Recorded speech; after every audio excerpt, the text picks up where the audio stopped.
27 décembre 1942. Port Moresby, Nouvelle-Guinée. La foudre frappe. Le soleil matinal projetait de longues ombres sur le tapis d'acier de la piste de Lockheed, alors que les équipes au sol retiraient les filets de camouflage des silhouettes à double poutre. 12 Lockheed P-38 F Lightning du 39e Fighter Squadron, 35e Fighter Group, étaient alignés, ravitaillés et armés, leur double dérive distinctive scintillant dans l'aube tropicale. Rapport du renseignement des Coast Watchers, raid aérien japonais majeur en développement. Formation multiple approchant Buna. Estimation 40 appareils. Escorte de chasseurs confirmée. Temps d'interception 30 minutes. Le capitaine Thomas Lynch vérifia ses instruments et signala à son escadrille. Parmi ses pilotes se trouvait le second lieutenant Richard Bong, temporairement détaché du 9e squadron du 49e Fighter Group, qui attendait toujours l'arrivée de leur propre P-38. Aucun d'eux ne savait que ce matin marquerait le début d'un changement fondamental dans le combat aérien du Pacifique. Les pilotes japonais approchant de Buna n'avaient rencontré les P-38 que brièvement dans les semaines précédentes. Leur rapport de renseignement restait incertain quant aux capacités de l'étrange chasseur à double poutre. En quelques heures, cette incertitude se transformerait en une reconnaissance choquée. Les pilotes de chasse d'élite de la marine impériale japonaise avaient dominé le ciel du Pacifique pendant 13 mois. La légendaire maniabilité du Mitsubishi A6M0 était devenue le cauchemar des pilotes alliés. Rayon de virage de 290 mètres. Taux de montée à 1800 mètres en 7 minutes 27 secondes. Vitesse maximale de 533 km par heure. Ces statistiques s'étaient traduites par des victoires écrasantes en Chine et au début des campagnes du Pacifique. Les pilotes américains, sur leur belle P-39 Airacobra et Curtiss P-40 Warhawk, avaient appris par le sang et les pertes qu'engager un 0 dans un combat tournoyant signifiait une mort presque certaine. Mais le P-38 Lightning représentait une philosophie révolutionnaire du combat aérien. 2 moteurs Allison Saint 1710, produisant chacun 1150 chevaux. Des turbosuperchargeurs maintenant la puissance à des altitudes où les autres chasseurs luttaient pour respirer. Vitesse maximale de 666 km par heure, plafond opérationnel de 13 400 mètres. Et concentré dans le nez, un armement dévastateur, un canon hispano de 20 mm et 4 mitrailleuses Browning de calibre 50, tirant toutes vers l'avant sans les problèmes de convergence des armes montées sur les ailes. Le lieutenant Richard Bong avait étudié ces spécifications pendant son entraînement à Hamilton Field, en Californie. Un fils de fermier de Poplar, Wisconsin, qui avait appris à voler dans le programme de formation de pilotes civils, Bong comprenait que l'avantage du Lightning ne résidait pas dans le virage avec les zéros, mais dans l'évitement du combat tournoyant all-together. Vitesse, altitude, puissance de feu, frapper depuis le haut, piquer à travers la formation ennemie, remonter en altitude. Ces tactiques exigeaient de la discipline, de la patience et un rejet complet des instincts traditionnels de dogfight. À bord de la formation japonaise approchante, les pilotes vétérans des groupes aériens basés à Rabaul volaient selon leur schéma d'escorte standard. La force mixte de Mitsubishi A6M0, Nakajimaki 43, Oscar et Aichi D3 Aval représentaient le fleuron de l'aviation navale japonaise. Ces pilotes avaient balayé le Pacifique de Pearl Harbor aux Indes orientales néerlandaises, rencontrant rarement une opposition sérieuse. Les chasseurs américains luttaient généralement au-dessus de 4600 mètres et leur taux de montée inférieur en faisait des cibles prévisibles. La mission du matin semblait routine. Escorter les bombardiers en piqué jusqu'à Buna, supprimer toute opposition de chasse alliée, retourner à la base. Les pilotes japonais avaient remarqué l'occasionnel appareil à double poutre ces dernières semaines, mais n'en avaient pas encore saisi la signification. Certains pensaient qu'il s'agissait d'avions de reconnaissance ou de bombardiers légers. La possibilité que les Américains aient développé un chasseur spécifiquement conçu pour annuler les avantages du zéro n'avait pas effleuré les tacticiens japonais. Mais à 5500 mètres, la formation de P-38 détenait tous les avantages. Le capitaine Lynch mena l'attaque, poussant son Lightning dans un piqué qui dépassa rapidement les 640 km/h. Derrière lui, Bong et les autres pilotes sélectionnèrent leur cible. La puissance de feu concentrée des armes montées dans le nez leur permit d'ouvrir le feu à des distances dépassant 365 mètres, bien au-delà de la portée effective de l'armement léger du Zéro. Les canons de Lynch détruisirent un Oscar dans la première passe. Le chasseur japonais se désintégra simplement sous l'impact des obus de 20 mm et des balles de calibre 50. Alors que Lynch remontait en altitude, les pilotes de Zéro tentèrent de le suivre, mais trouvèrent leurs appareils vibrant violemment alors qu'ils approchaient les 640 km/h en piqué. Des signaux d'alarme retentirent dans leur cockpit alors qu'ils approchaient de leurs limites structurelles. Le lieutenant Bong repéra un Zéro, tentant d'engager Lynch et se mit en position pour un tir en déflexion. Sa première rafale de combat toucha sa cible, envoyant le Zéro tournoyer vers le sol en flammes. Alors qu'il tirait sur le manche, 3 autres Zéros convergèrent vers sa position. Bong poussa ses manettes des gaz et piqua, accélérant à plus de 720 km/h. Les pilotes japonais ne purent que regarder l'étrange chasseur à double poutre disparaître au loin, complètement intouchable. Se redressant au-dessus de la canopée jungle, Bong repéra un bombardier en piqué-val se redressant après sa course d'attaque.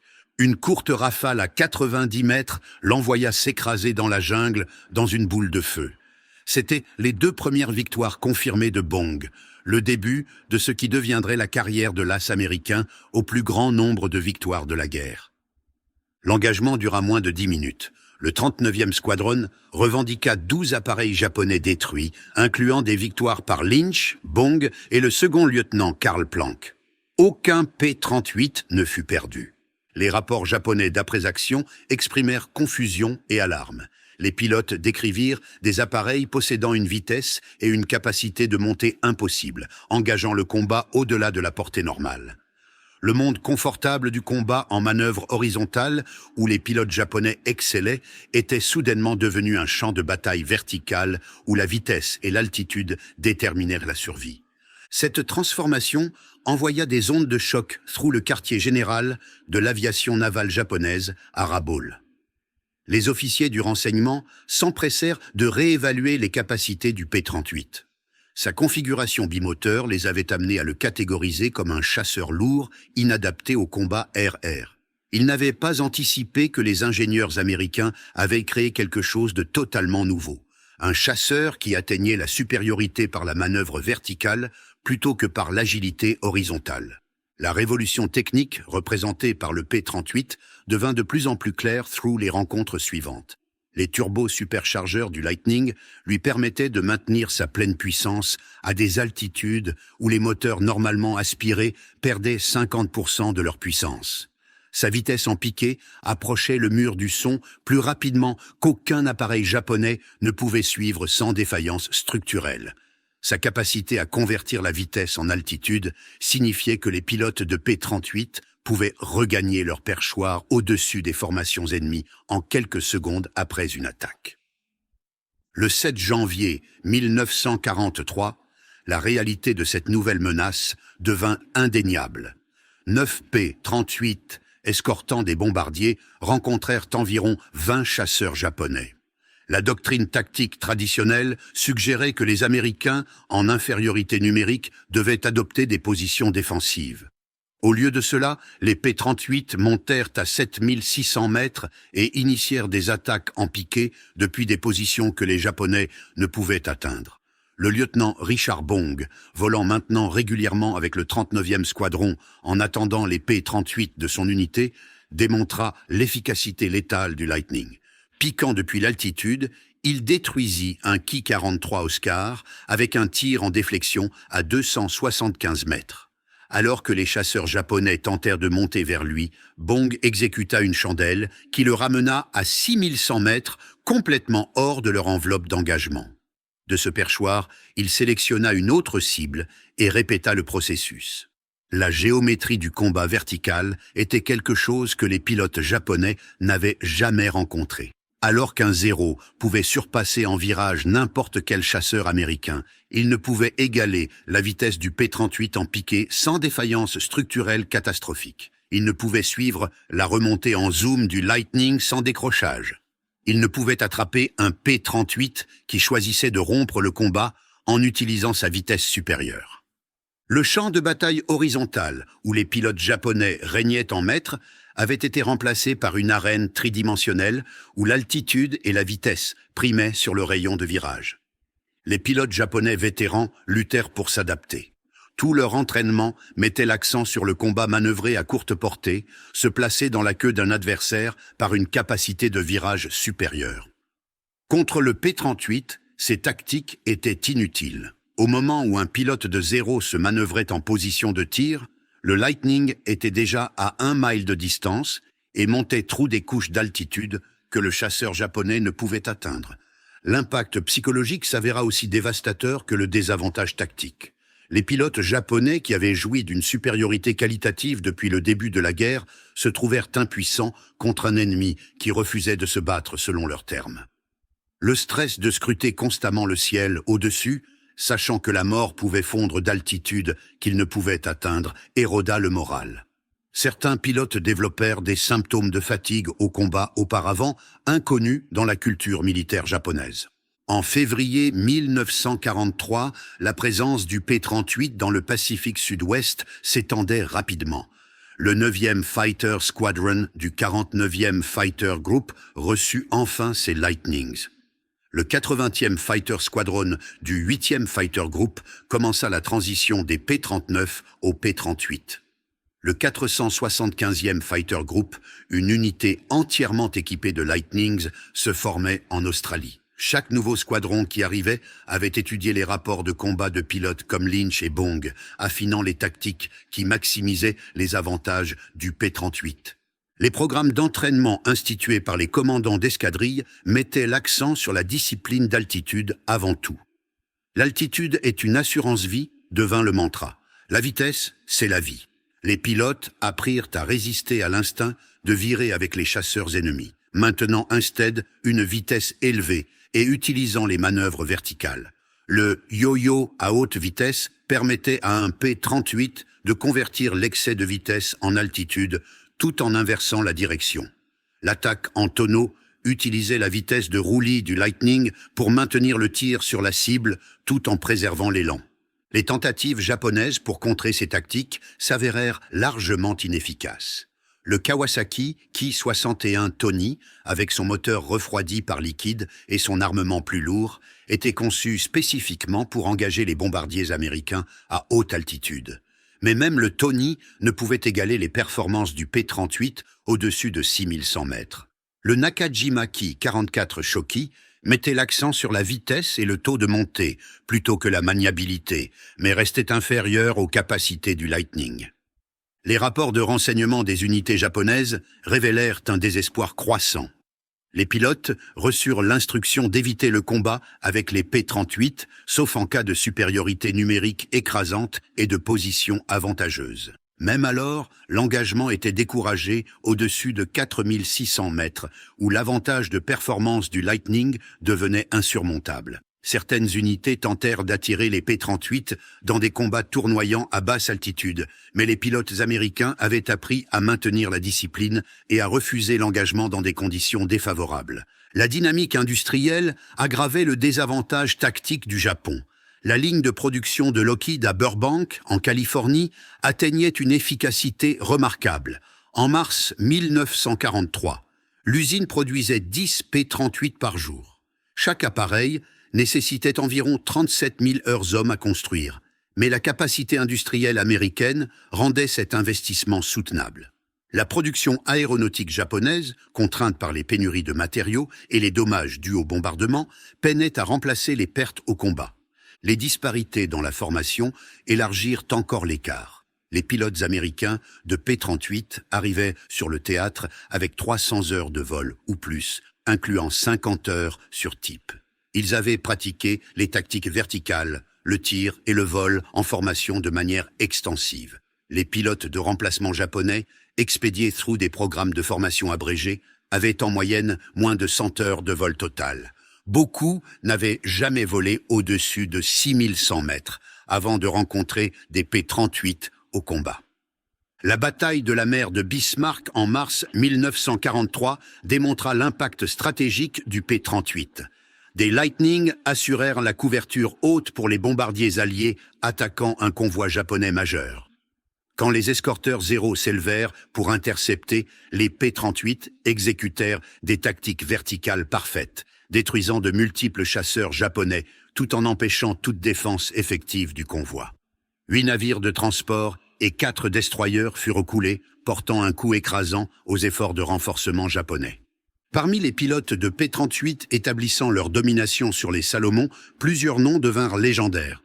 Le capitaine Thomas Lynch du 39e Fighter Squadron affina les tactiques verticales jusqu'à en faire une forme d'art, marquant finalement 20 victoires confirmées avant sa mort en mars 1944. Le lieutenant Richard Bong continua sa remarquable série de victoires, démontrant une capacité uncanny à positionner son P-38 pour des tirs en déflexion parfaits. En août 1943, un nouveau nom entra au palmarès des As du Lightning. Le lieutenant Thomas Maguire, assigné au 430 et un Fighter Squadron du newly formed 475 Fighter Group, marqua ses premières victoires le 18 août au-dessus de Wewak. Volant en couverture haute pour des bombardiers, l'escadrille de Maguire rencontra environ 20 chasseurs japonais. Dans son premier engagement au combat, Maguire abattit 2 Ki 43 Oscar et un Ki 61 Tony, devenant un as en seulement 2 jours, après avoir ajouté 2 victoires supplémentaires le 21 août. La philosophie de combat de Maguire mettait l'accent sur les tactiques verticales agressives et le tir de précision. Il écrirait finalement un manuel intitulé « Combat Tactics in the Southwest Pacific Area » qui devint une lecture obligatoire throughout la 5th Air Force. Ces techniques incluaient le Maguire Roll, un tonneau à haute vitesse qui maintenait la position offensive tout en préservant l'élan, et le Vertical Reverse, utilisant la capacité de montée du P-38 pour inverser les positions avec un ennemi poursuivant. Les implications stratégiques de la domination du P-38 s'étendirent au-delà du combat individuel. Le rayon d'action du Lightning, dépassant 1600 km avec des réservoirs largables, permit aux planificateurs américains de frapper des bases japonaises précédemment considérées comme sûres. Des balayages de chasseurs pouvaient atteindre Rabaul depuis la Nouvelle-Guinée, obtenant la supériorité aérienne avant l'arrivée des bombardiers. La capacité d'escorter les bombardiers tout au long de leur profil de mission élimina les fenêtres de vulnérabilité que les intercepteurs japonais avaient précédemment exploitées. Le 18 avril 1943, les capacités uniques du P-38 permirent l'une des missions les plus significatives de la guerre. Les décodeurs américains avaient intercepté l'itinéraire de voyage de l'amiral Isoroku Yamamoto pour une tournée d'inspection des bases des îles Salomon. La mission pour l'intercepter requérait un vol de 700 km au-dessus de l'eau depuis Guadalcanal, une navigation précise sans repère et un timing exact pour arriver au point d'interception quand l'avion de Yamamoto passerait. Seul le P-38 possédait le rayon d'action, la vitesse et l'équipement de navigation pour une telle mission. Le major John Mitchell du 339e Fighter Squadron, 347e Fighter Group, mena 16 Lightning sur la plus longue mission d'interception de chasseurs de la guerre. Volant à hauteur des vagues pour éviter la détection radar, maintenant le silence radio throughout, les P-38 naviguèrent à l'estime pendant plus de 2 heures. La navigation de Mitchell s'avéra parfaite. À 9h34, exactement comme prévu, les 2 bombardiers Mitsubishi J-4M Betty de Yamamoto apparurent avec leurs 6 escortes. Le capitaine Thomas Lanphier Jr. et le lieutenant Rex Barber se mirent en position pour leur attaque, tandis que la couverture haute engageait les escortes.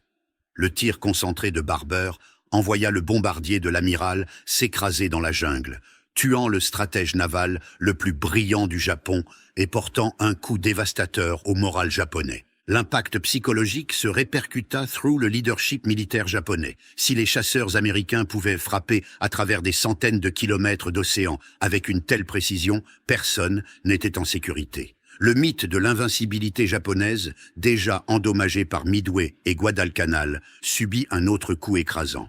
Le P-38 avait démontré non seulement une supériorité tactique, mais une portée stratégique que les planificateurs japonais n'avaient pas anticipée. Suite à la mort de Yamamoto, les tactiques des chasseurs japonais subirent une révision désespérée.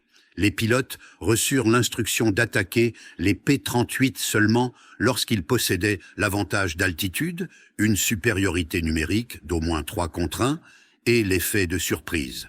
Même alors, l'engagement devait être bref, avec une rupture immédiate si l'attaque initiale échouait. Ces tactiques défensives représentaient un renversement complet de l'esprit agressif qui avait caractérisé la doctrine des chasseurs japonais. L'introduction de nouveaux avions japonais ne parvint pas à rétablir l'équilibre. Le Kawasaki Ki-84 Frank, apparu fin 1943, pouvait égaler la vitesse du P-38 aux altitudes moyennes, mais ne pouvait toujours pas rivaliser au-dessus de 7600 mètres. Le Mitsubishi J-2M Raiden mettait l'accent sur le taux de montée et les performances en haute altitude, mais sacrifiait le rayon d'action et la maniabilité. Aucun des deux appareils n'apparut en nombre suffisant pour défier la supériorité aérienne américaine. En novembre 1943, la transformation était complète.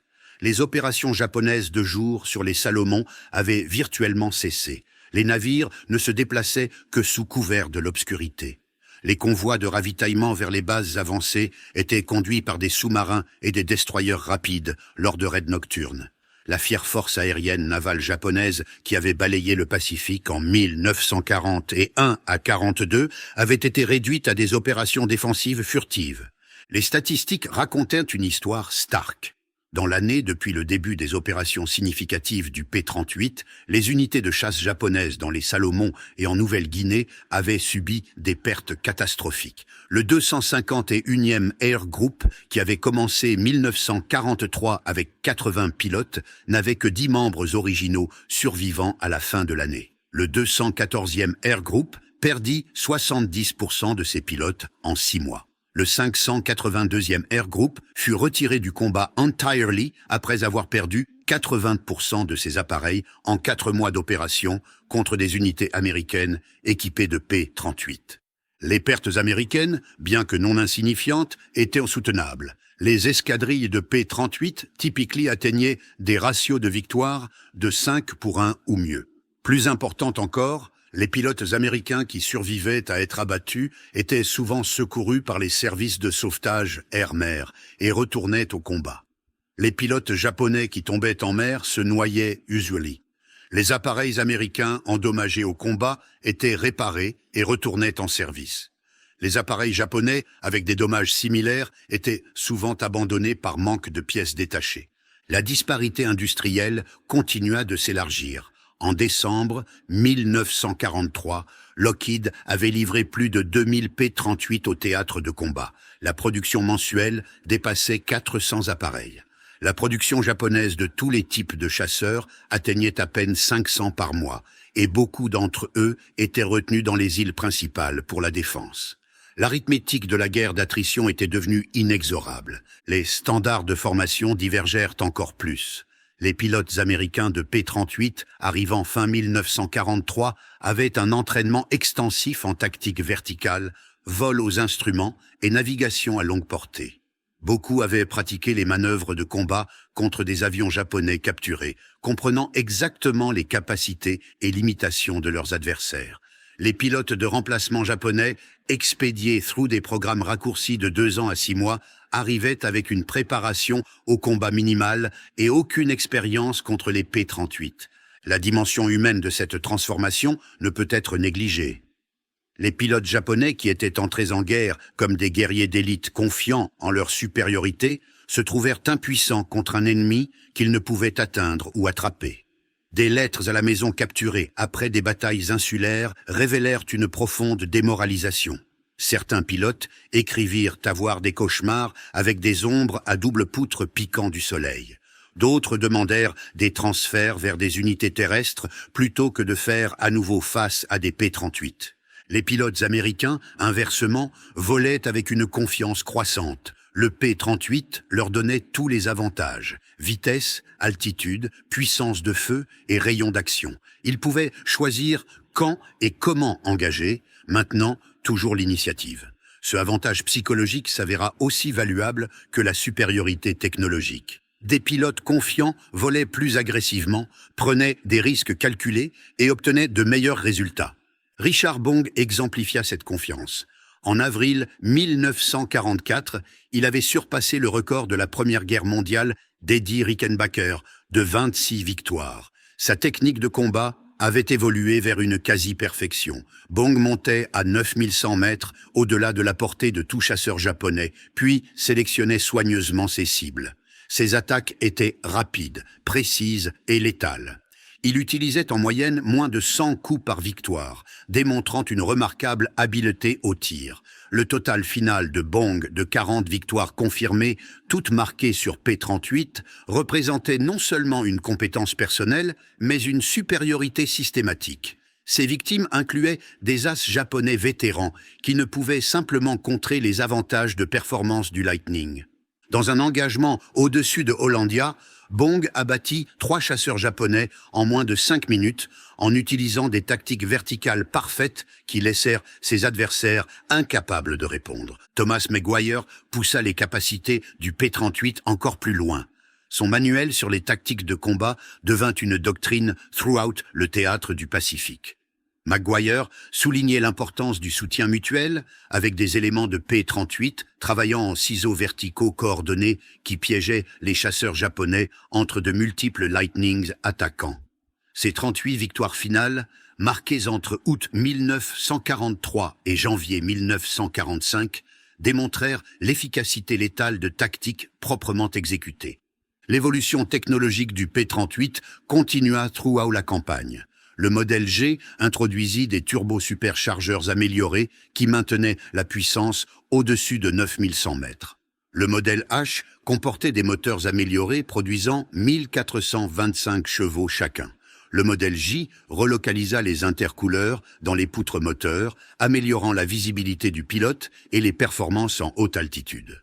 Le modèle L ajouta des ailerons à assistance hydraulique qui améliorèrent dramatiquement la vitesse de roulis. Chaque amélioration déplaça l'équation du combat encore plus en faveur de l'Amérique. Le P-38J pouvait opérer efficacement à 10 700 mètres, des altitudes où les pilotes japonais nécessitaient des masques à oxygène juste pour rester conscients. La vitesse de roulis améliorée du modèle L élimina le dernier avantage marginal du zéro en manœuvre horizontale. Fin 1944, il n'y avait littéralement rien qu'un chasseur japonais puisse faire mieux qu'un P-38L. Les réponses japonaises devinrent de plus en plus désespérées. Les attaques par éperonnage, considérées comme honorables mais gaspillage, augmentèrent alors que les tactiques conventionnelles échouaient. Des unités d'attaque spéciales se préparèrent pour des missions sans retour. Certains pilotes tentèrent d'attirer les P-38 dans les nuages où la confusion visuelle pourrait nier les avantages du Lightning. Ces expédients obtinrent un succès occasionnel, mais ne purent altérer le déséquilibre fondamental.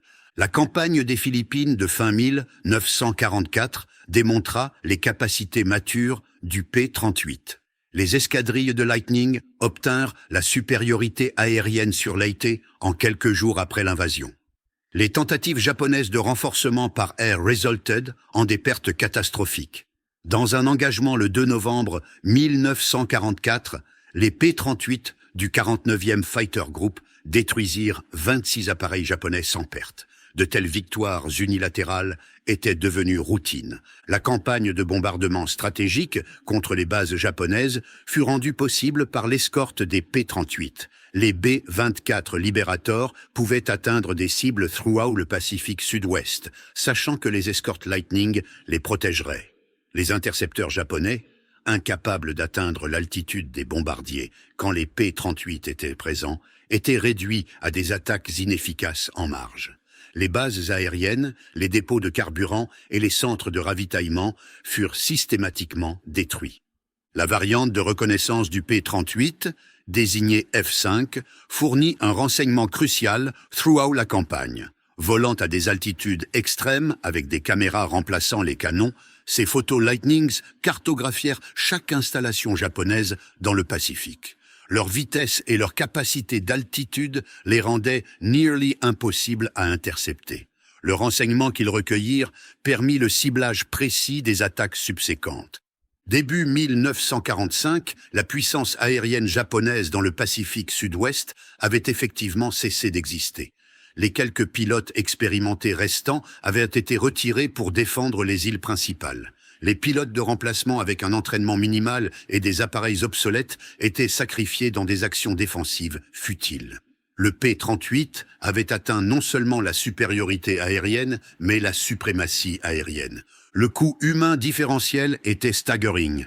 Entre décembre 1942 et janvier 1945, les unités de P-38 dans le Pacifique Sud-Ouest revendiquèrent plus de 1500 appareils japonais détruits dans des combats vérifiés. Les pertes américaines de P-38 dues à l'action ennemie totalisèrent moins de 200 appareils.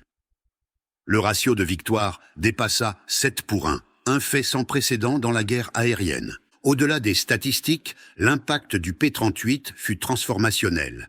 Il prouva que la supériorité technologique, properly employée, pouvait surmonter le désavantage numérique et l'expérience ennemie. Il démontra que la supériorité aérienne ne concernait pas le dogfight, mais le contrôle des paramètres d'engagement. Il montra que la capacité industrielle et les systèmes de formation étaient aussi importants que le courage et la compétence. Les vétérans des deux côtés se souvinrent du Lightning avec un mélange de crainte et de respect. Les pilotes américains louèrent sa versatilité, sa fiabilité et ses avantages de performance écrasants. Les pilotes japonais s'en souvinrent comme de l'appareil qui mit fin à leur domination, le diable à double poutre qui ne pouvait être attrapé ou échappé. Les équipes au sol apprécièrent sa construction robuste et sa maintenabilité malgré des systèmes complexes. L'influence s'étendit au-delà de la Seconde Guerre mondiale. Le succès du P-38 influença le développement des chasseurs d'après-guerre worldwide. Le concept de la manœuvre verticale devint fondamental pour le combat de l'ère des jets. L'importance de l'altitude et de la vitesse sur la capacité de virage shaped les designs depuis le F-86 Sabre jusqu'aux chasseurs de 5e génération moderne.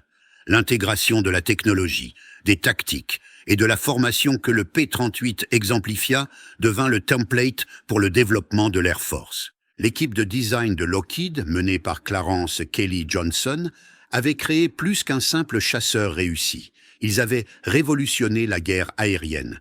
La configuration unique du P-38, née de la nécessité de loger 2 moteurs et des turbos-superchargeurs, avait produit des capacités que les chasseurs monomoteurs ne pouvaient égaler. Son armement concentré dans le nez élimina les problèmes de convergence qui affligeaient les canons montés sur les ailes. Sa redondance bimoteur fournit une sécurité sur les vastes distances du Pacifique. Les pilotes qui volèrent sur le Lightning écrivirent leur propre chapitre dans l'histoire de l'aviation. Les 40 victoires de Richard Bong restèrent le record américain pour le combat aérien. Les 38 victoires de Thomas McGuire et ses innovations tactiques influencèrent la doctrine des chasseurs pour des générations. Des douzaines d'autres as du P-38 démontrèrent qu'avec un équipement et un entraînement appropriés, les pilotes américains pouvaient dominer n'importe quel champ de bataille aérien. Les pilotes japonais qui firent face au Lightning firent preuve d'un courage remarquable dans des circonstances impossibles. Volant sur des appareils obsolètes contre une supériorité technologique écrasante, ils continuèrent à se battre longtemps après que tout espoir de victoire eut disparu. Leur témoignage sur l'impact du P-38 fournit une perspective historique inestimable sur l'évolution de la guerre aérienne. L'héritage physique reste éparpillé à travers les îles du Pacifique. Des P-38 et des chasseurs japonais crachés parsèment les jungles et les lagons de la Nouvelle-Guinée aux Philippines. Chaque site d'épave représente de jeunes hommes qui se sont battus et sont morts dans une lutte qui a façonné le monde moderne. Les habitants locaux découvrent style des munitions, des instruments et des effets personnels qui témoignent de l'intensité de ces batailles aériennes. Des musées worldwide préservent des exemples du P-38 Lightning.